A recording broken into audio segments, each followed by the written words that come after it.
Hey, what's up guys, it's DarkArmedDuelist and today doing a Scareclaw deck profile. So I'm really excited to do this for you guys because this deck is an extremely powerful deck because of our insanely powerful Link monster, Scareclaw Tryhard, which while it's on the field shifts every monster on the field to defense position, which is a crazy powerful effect. So without further ado guys, don't forget to like, comment, subscribe, hit the bell there so you can become part of the notification squad, and definitely check out the Patreon down in the description below for all those awesome rewards, like getting your name scratched in every single video, getting a signed card sent in the mail, and even getting to request a deck profile every single month to your Patreon. So without further ado, let's get straight on into this.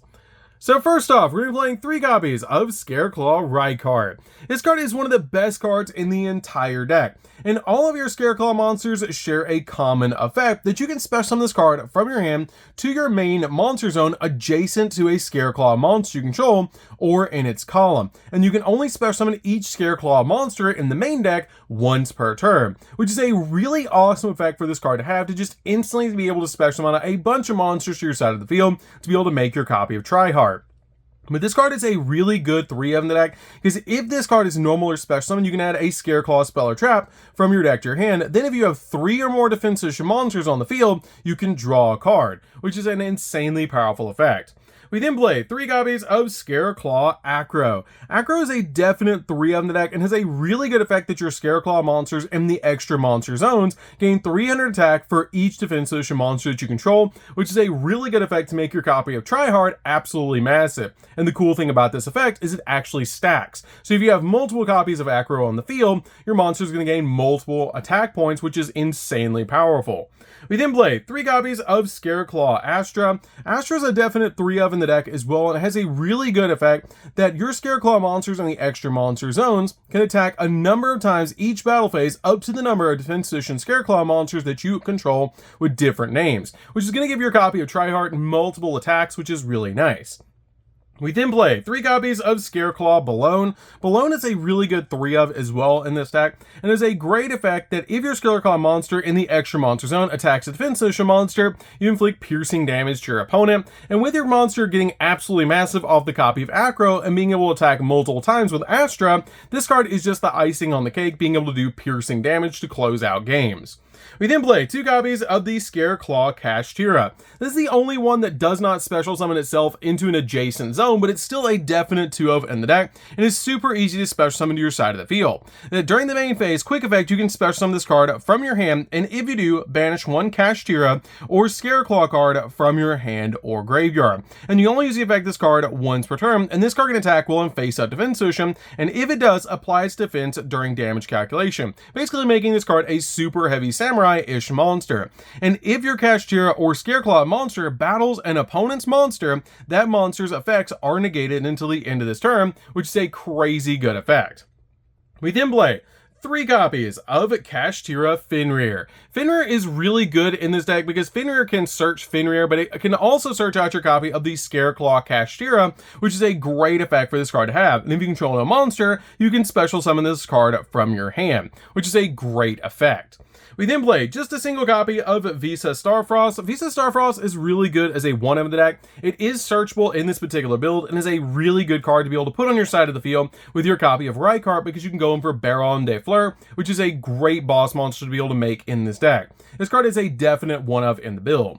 We then play 3 copies of the Water Enchantress. Water Enchantress is really good to be able to search out your copy of Rite of Arameser. 1 copy of Wandering Griffin Rider. This card is great to be able to search off your copy of Fateful Adventure, and it's basically a walking negate in this deck. We then play 3 copies of Ash Blossom. Ash Blossom's really good as a 3 of to stop your opponent from touching the deck, and is a great hand trap this format. We then also play 2 copies of Nibiru. Nibiru is really good as a 2 of in this build. You can play 3, but the deck is already 41, so this card is really good in this deck as a 2 of to be able to break your opponent's board. This card is great in this build because if your opponent special summons or normal summons 5 or more monsters this turn, quick effect, you contribute all of them, give your opponent that Nibiru token, and then you get Nibiru on your side of the field, which is a really good effect to break your opponent's board. So that's it for the monsters, guys. Let's get into the spells. So for the spells, we're going to be playing a single copy of Rhoda. Rhoda's really good in this deck to be able to search out your copy of Rykart because it is a warrior monster. We then play a single copy of Scareclaw Defanging. Defanging is a good one of as well because it is searchable in this deck. Your opponent cannot target Scareclaw Link monsters or Visa Starfrost that you control with card effects. Also, they cannot be destroyed by your opponent's card effects, adding an extra layer to your copy of Tryhard, which is really neat. And you can banish any monster destroyed by battle with a Scareclaw Link monster or Visa Starfrost that you control. And you can also banish a Scareclaw Link monster from your field or grave and then target one card your opponent controls and destroy it, which is a pretty good effect to be able to banish your copy of your Lightheart from the graveyard for that effect. We then play 2 copies of Scareclaw Arrival. This is the in-archetype monster reborn, and part of the combo to be able to summon out your copy of Tryhard extremely easily.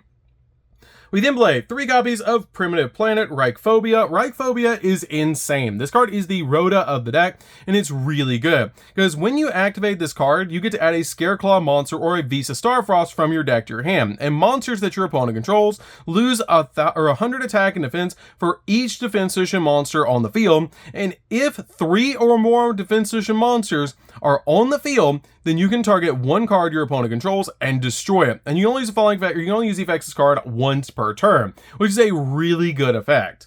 We then play 3 copies of Rite of Arameser. This card is really good at generating your Adventure token while also getting your copy of Fateful Adventure. We then play a single copy of Fateful Adventure. Fateful Adventure is really good as a one-of in the deck to be able to get your copy of Wandering Griffin Rider and also be able to get your copy of your Draco back, which is a really good one-of in this particular build to give you a bounce every single turn, which is really good. And you're always going to equip this card onto your copy of your token, which is really nice.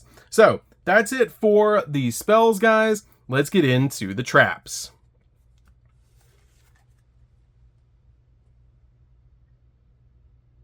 So for the traps, we're going to be playing 2 copies of Scareclaw Twinsaw. Twinsaw is really good in this deck as a 2-up. He's lets you tribute a Scareclaw monster and then target 2 cards your opponent controls and destroy them, which is basically like an Icarus attack. And if you do, and if you control Visa Starfrost, banish those destroyed cards instead of sending them to the graveyard, which is a really insane effect. This card can also lock down Link monsters, because if a Link 3 or higher monster is on the field, you can banish this card from your graveyard, and for the rest of the turn, neither player can activate the effects of Link monsters on the field, which is insanely powerful. This card is a definite 2-of in the build and helps out dealing with back row that your opponent might put on the field or really powerful monsters that you need to pop. So that's it for the traps, guys, and the main deck. Let's get into the extra deck.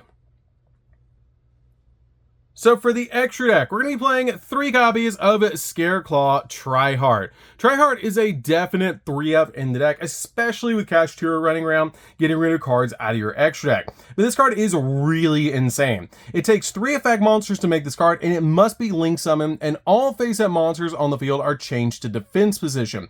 And it's unaffected by the activated effects of defense position monsters, and once per turn, if this card is in the extra monster zone, you can target a level 3 Scareclaw monster in the graveyard and special summon it. And if you do, add a Scareclaw monster from your deck to your hand. Also, you cannot special monsters for the rest of the turn except Scareclaw monsters, which is totally fine because you're basically just setting up for this absolutely insane boss monster.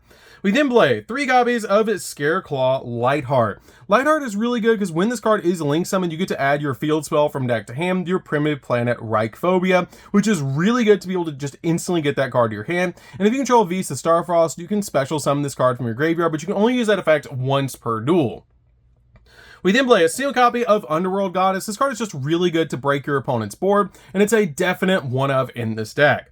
We then play a single copy of Access Code. Access Code is a really good 1-of as well to be able to pop multiple cards on the field, and is a really good Link monster to make in this build.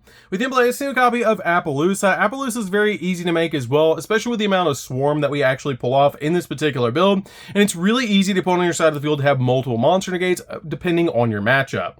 We then play a single copy of Nightmare Unicorn. Nightmare Unicorn is really good to be able to make in this deck to be able to spin your opponent's cards off the field. 1 copy of the Dark Charmer Gloomy. The Dark Charmer Gloomy is really easy to make and helps you climb into other Link monsters in this deck.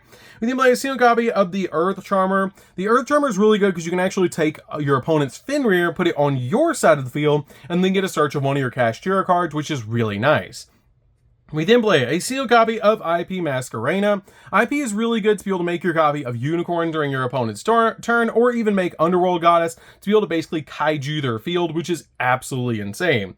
We then play a sealed copy of Baron de Fleur, which, yes, we do have the collector's rare for this deck profile. This card is really good because it's a walking negate. It's very easy to summon with Visa Starfrost and your copy of Rykart, and it's just super good in this build to be able to put on your side of the field. We then play a sealed copy of Mecha Phantom Beast Dracosac. Dracosac is a personal tech in this deck because if you put your copy of the Scareclaw, Kashtira, and Fenrir on the field, you can detach detach a material from this card, put 2 tokens on the field, and then make a copy of IP with those tokens, which is going to set you up for the following turn during your opponent's turn for a copy of either Appaloosa or a copy of the Underworld Goddess, depending on the rest of your field, which is really good. So that's it for the deck, guys. I hope you did enjoy it. This deck is super fun to be able to play. If you guys have never played Scareclaw before, you definitely should give this deck a try because it's really, really fun. You can summon out some really cool boss monsters like Tryhard, and it's just super fun to be able to make some absolutely insane boards and shift all your opponent's monsters to defense. So, anyways, guys, this is DarkArmedDuelist. Don't forget to like, comment, subscribe, hit the bell in there so you can become part of the notification squad, and we'll see you guys in the next video. See you later, guys.